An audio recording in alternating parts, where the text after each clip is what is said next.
Video করতে কোনো কষ্ট হয় না বা কোনো পরিশ্রম করতে হয় না, শুধু ক্যামেরা অন করবো ভিডিও বানাবো, এরকম যারা ভাবছো তাদের জন্য স্পেশালি এই ভিডিওটা বানানো। সো হ্যালো গাইস, আসসালামু আলাইকুম। আশা করি সবাই ভালো আছো, ইনশাল্লাহ আমিও ভালো আছি। আজকে আবার একটা নতুন ভিডিও নিয়ে তোমাদের সামনে চলে আসলাম। দেখতেই পাচ্ছ আমার ঘরের কি অবস্থা। একটা ভিডিও বানাতে এত খাটনি তোমরা হয়তো না দেখলে বুঝতে পারবে না।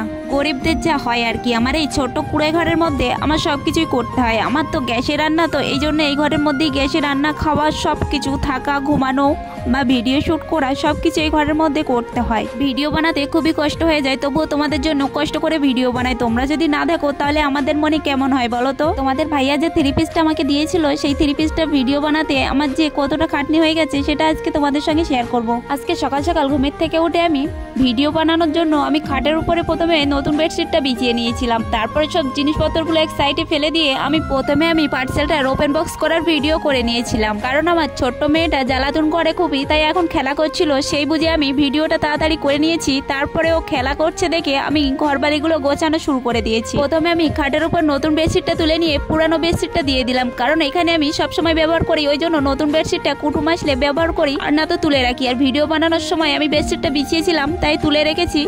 আর পুরাতন বেডশিটটা দিয়ে তারপরে আমি কাঁথা কাপড়গুলো জায়গা মতো গুছিয়ে গুছিয়ে রাখছিলাম।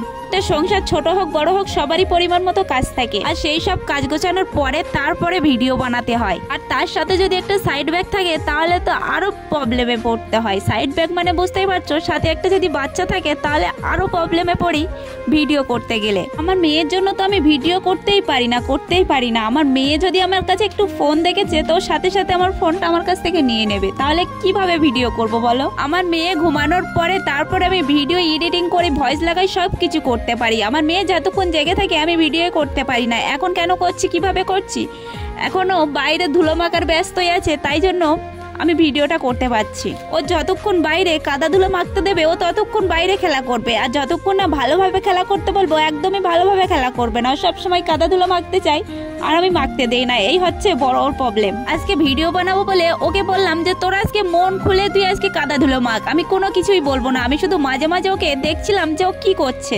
ভিডিও কিছুটা করা হয়ে গেছে, তারপরে দেখলাম আমার মেয়ে ঘরে চলে আসলো। আর ঘরে এসে আমার জামা দেখে ও আমাকে বললো ওয়াও আম্মু ওয়াও। বাচ্চাদের কথা শুনতে কতই না ভালো লাগে, আর ও এখন ভালো করে কথা বলতে পারে না, কিন্তু ওইসব কথাগুলো ছোট ছোট করে বলে, শুনতে খুবই ভালো লাগে। আমার কপালটাই খারাপ, কারণ তোমরা আমার ভিডিওটা না দেখে তোমরা পালাচ্ছ, সেরকম আমার কারেন্টটাও আমার ভিডিও দেখে পালিয়ে গেছে। আমার একটু দয়া লাগলো, কিছুক্ষণ পরে কারেন্টটা চলে আসলো। যাই হোক, অনেক কথাবার্তা বললাম, এবার একটু কাজের কথায় আসি। আমার ভিডিওটা যদি তোমাদের ভালো লাগে তাহলে একটা লাইক করো, আর আমার নেক্সট ভিডিও দেখার জন্য প্লিজ আমার চ্যানেলটাকে সাবস্ক্রাইব করে রাখবে।